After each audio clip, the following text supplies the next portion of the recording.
एक लड़का होता। योगेश ट्रेन के जनरल बोगी में ऊपर वाली सीट पर सोया हुआ होता है। ट्रेन रुकती है। रोकने के बाद जब चलती है तो उसकी आंख खुल जाती है।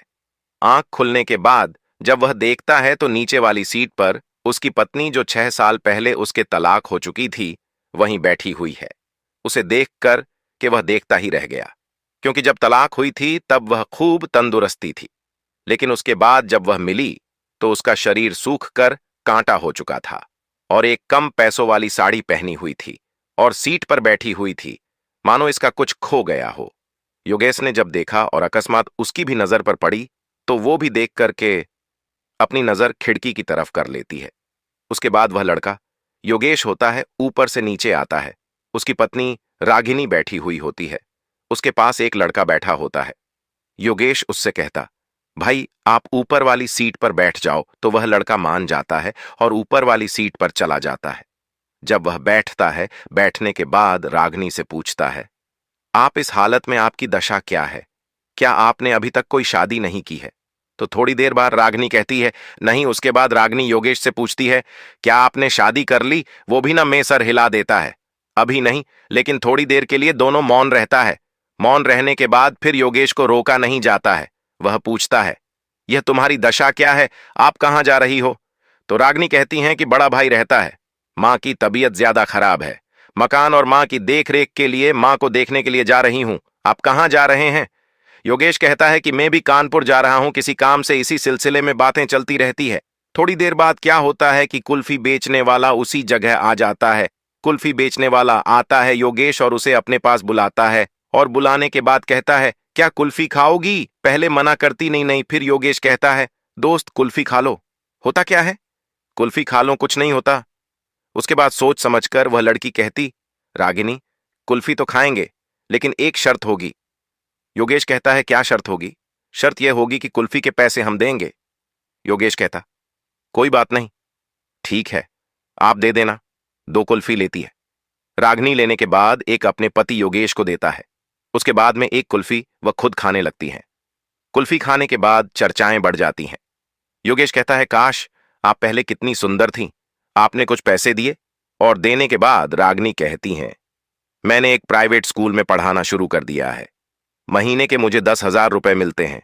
मैं भी कमाने लगी हूं। योगेश कहता कि तुमने बहुत गलती की। जब हमारा तुम्हारा डिवोर्स हुआ था तब कलेक्टर साहब ने 30 लाख रुपए देने के लिए आपसे कहा, लेकिन आपने पैसा नहीं लिया। काश आज खुद का स्कूल आपके पास होता। रागिनी कहती, अगर मैं आपसे 30 लाख रुपए ले लेती, लेने के बाद स्कूल चलाती, तो मेरा ईमान कहता कि आखिर उसी के पैसों पर पल रही हूं, इसलिए मैंने पैसा लेना मुमकिन नहीं था।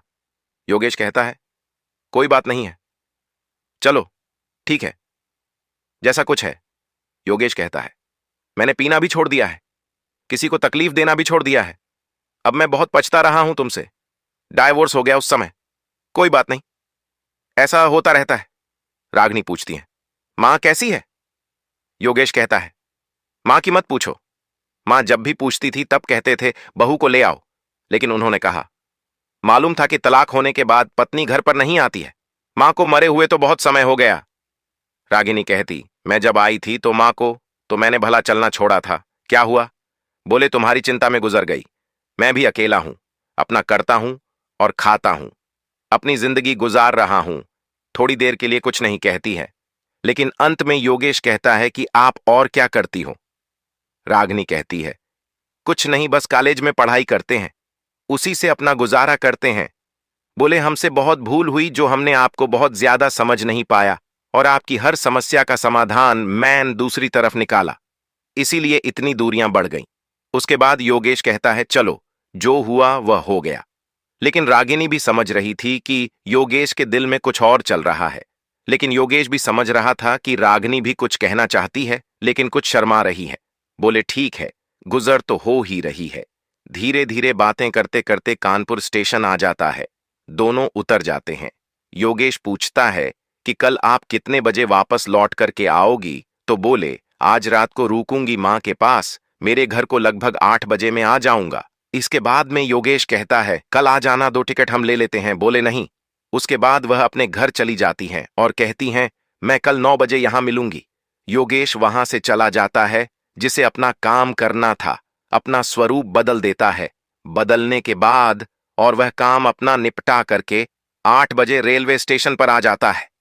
लेकिन रागिनी कल सुबह 10 बजे आती है। 10 बजे आने के बाद योगेश वहीं मिलता है। पूछती हैं कि आप नहीं गए? बोले आपके इंतजार में नहीं गए। ट्रेन को आने में लगभग आधा घंटा बाकी था।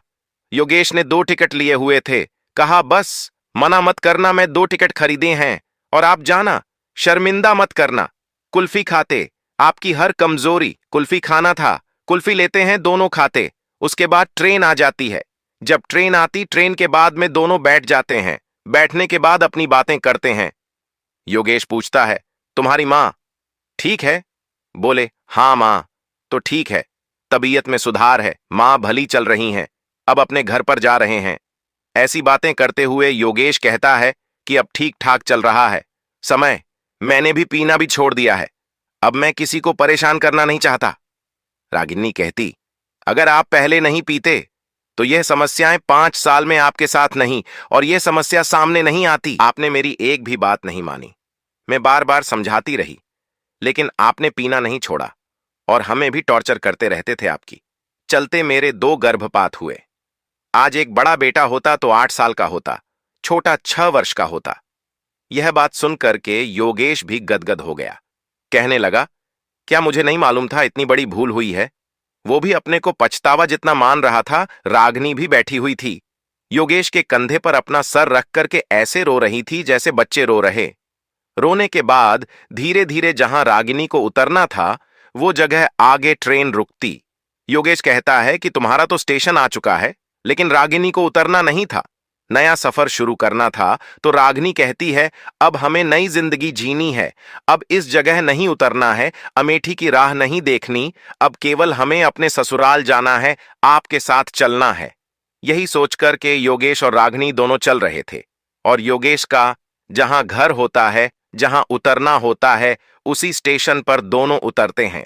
उतरने के बाद रागिनी अपने पति के साथ 6 बरस डिवोर्स के चक्कर में, तलाक होने के बाद से हमारा समाज में मिलते हैं तो दोनों का प्यार बढ़ जाता है। बढ़ने के बाद दोनों वहीं रहने लगते हैं बड़े प्यार से। अगर अगली कहानी आपको अच्छी लगी हो तो कमेंट करके अवश्य बताइए।